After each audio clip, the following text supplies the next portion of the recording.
संस्कार, जो संस्कार होते हैं वह कहीं से खरीदे नहीं जा सकते। वो सिर्फ संस्कार अपने माँ और बाप से ही मिलते हैं और ये संस्कार इनको इनके पूज्य पिताजी, ये स्वर्गीय पिताजी श्री भैरोलाल जी के प्रेरणा है। और उन्होंने कहा था कि बेटा जीवन में इंसान से बड़ी कोई दौलत नहीं है और हर जरूरतमंदों की मदद हमें कर, चाहे बारिश हो चाहे तपती गर्मी हो, अभी कड़कड़ा की ठंड पड़ रही है, इस ठंड में भी अपनी जान को जोखिम में डालकर अपने जीवन की परवाह न कर। नाम उन्होंने इसलिए कमाया है क्योंकि उन्होंने समाज सेवा और समाज हित के लिए कार्य किया है, इसलिए उनका आज नाम सब जगह पर जाना जाता है। अखिल भारतीय आदर्श गुजराती बलाई समाज के राष्ट्रीय अध्यक्ष बालू सिंह वाणिया ने समाज हित और अन्य मुद्दों को लेकर प्रेस वार्ता की। राष्ट्रीय अध्यक्ष ने अपने ऑफिस पर प्रेस वार्ता आयोजित की, जिसमें उन्होंने बताया कि देश का चौथा स्तंभ जिसे कलमकार कहा जाता है, वो दिन रात मेहनत कर आम जनता की आवाज सरकार तक पहुंचाते हैं।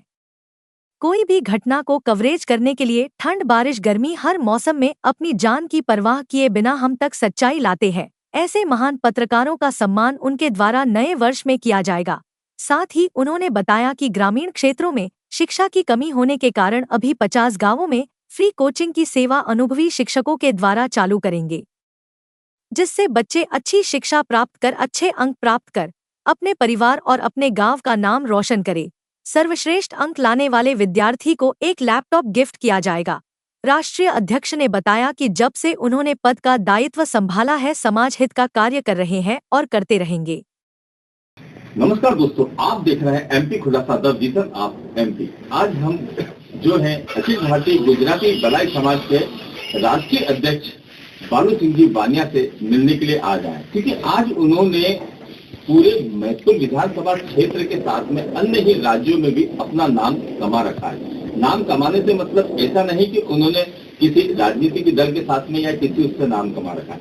नाम उन्होंने इसलिए कमाया है क्योंकि उन्होंने समाज सेवा और समाज हित के लिए कार्य किया है, इसलिए उनका आज नाम सब जगह पर जाना जाता है। इसी विषय पर आज हम बालू सिंह जी वानिया जी से चर्चा करेंगे। बालू सिंह जी, आपका हमारे चैनल में बहुत बहुत स्वागत है। मैं बालू सिंह जी आपसे एक चर्चा भी करना चाहूंगा कि जिस प्रकार से अभी हमें कुछ जानकारी लगी है कि आपके द्वारा जो है यहाँ के जो पत्रकार है, जिसे लोकतंत्र का चौथा स्तंभ माना जाता है और उनका स्वागत सम्मान आपके द्वारा किया जाना है, तो ये क्या विषय है, कैसा है? देखिए, आपने कुछ कहा है कि जो पत्रकार है, जो मीडिया है, वो हमारा देश का एक चौथा स्तंभ के रूप में हम कहीं उनको मानते हैं।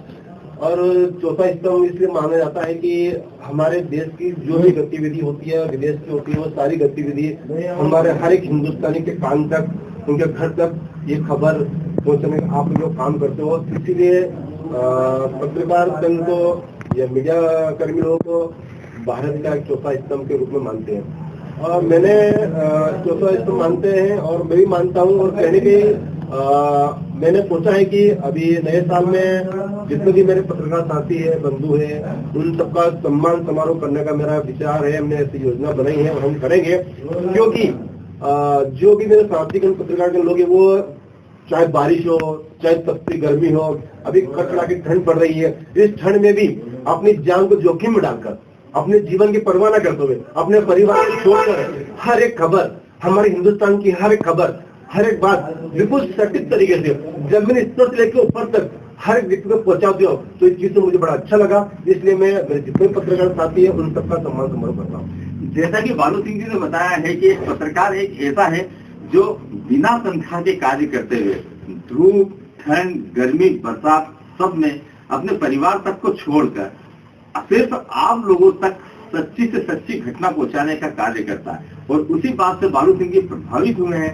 क्योंकि एक पत्रकार को वैसे भी कहीं पे भी ज्यादा सम्मान नहीं दिया जाता है, और इस बार बालू सिंह जी वानिया ने ये सोचा है कि मैं पत्रकारों को सम्मान करूं, क्योंकि वो पत्रकार जो है वो सम्मान के लायक होता है। बालू सिंह जी, एक बात और मैं आपसे जानना चाहूंगा कि जिस प्रकार से अभी जब से आपने अपने राष्ट्रीय अध्यक्ष का प्रभार संभाला है और आप लगातार सामाजिक कार्य के साथ में अन्य जगह कई जगह बच्चों की शादी से लेकर आपने कई धर्मशालाओं में अपने पैसे किए हैं, किसी गरीब असहाय लोगों की भी काफी मदद की है आपने। उस विषय पर थोड़ा सा आप बताएं कि ये प्रेरणा आपको कहाँ से मिली है? देखिए, विगत कई समय से मैं एक समाज सेवा के रूप में कार्यरत हूँ और यह जो भाव, मेरा मन का भाव है, ये मेरे करने की इच्छा है, ये मेरे स्वर्गीय पिताजी श्री करोलाल जी के प्रेरणा है। और उन्होंने कहा था कि बेटा जीवन में इंसान से बड़ी कोई दौलत नहीं है और हर जरूरतमंदों की मदद हमें करनी चाहिए। क्योंकि जो मैं हूँ, मैं एक बहुत निश्चय इंसान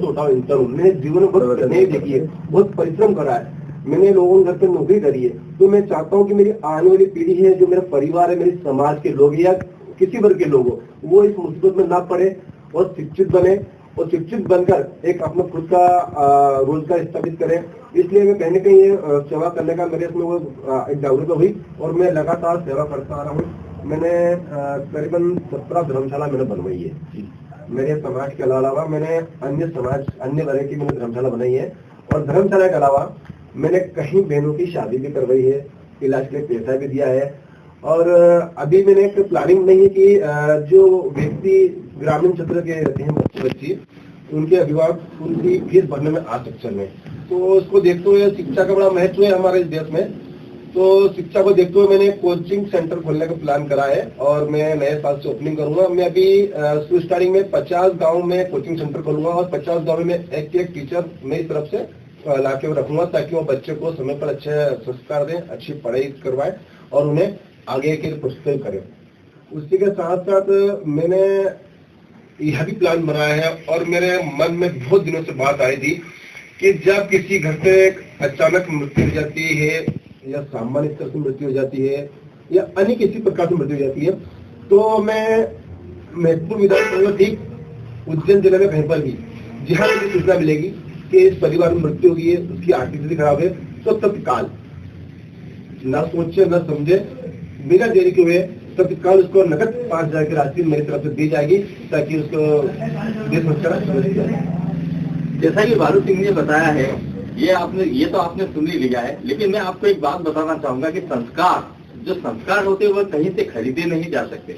वो सिर्फ संस्कार अपने माँ और बाप से ही मिलते हैं। और ये संस्कार इनको इनके पूज्य पिताजी से मिले हैं कि लोगों की मदद करते रहना और हमेशा तत्पर रहना, किसी भी प्रकार से किसी भी कंडीशन में अगर किसी को आवश्यकता हो तो अपना हाथ सबसे पहले आगे बढ़ा देना।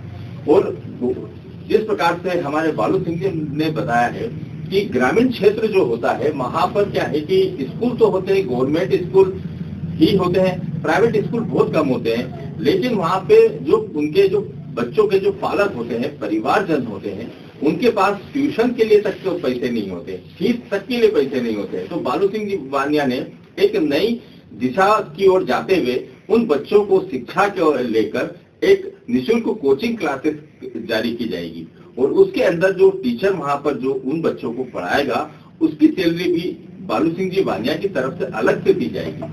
साथ ही ये मैं बालू सिंह जी वानिया से एक आखिरी सवाल ये भी करना चाहूंगा कि बालू सिंह जी, अगर मान लीजिए कि जो बच्चे आपकी कोचिंग क्लासेस में जो निःशुल्क कोचिंग क्लासेस चलेगी और उसमें जो बच्चा सबसे ज्यादा सर्वश्रेष्ठ नंबर प्राप्त करेगा, तो उसको भी क्या आपकी तरफ से इनाम कुछ दिया जाए?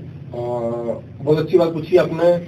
और जिस प्रकार एक शिक्षा का अभाव देखकर हम कोचिंग सेंटर जो खोल रहे हैं निःशुल्क सेवा, तो कहीं न कहीं जितने भी हमारे कोचिंग सेंटर रहेंगे, निःशुल्क सेवा रहेगी हमारी, वहाँ पर जो बच्चा फर्स्ट आएगा उसको मैं एक मेरी तरफ से एक लैपटॉप लाकर उसको इनाम के रूप में दिया जाऊंगा, ताकि इस इनाम को देखकर सामने वाले जो बच्चे वो प्रस्तुत हुए और वो भी लैपटॉप लेने की होड़ करके अच्छी पढ़ाई में ध्यान देंगे, अच्छी पढ़ाई करेंगे। जैसा कि बालू सिंह जी वानिया ने बताया है कि जो बच्चा सर्वश्रेष्ठ अंक प्राप्त करेगा उन्हें उनकी तरफ से एक लैपटॉप दिया जाएगा। वो लैपटॉप एक तरीके से आधार माना जाएगा कि ताकि उसको देखकर जो दूसरे बच्चे हैं उनमें भी प्रोत्साहन हो, पढ़ने की इच्छा हो, ललक हो।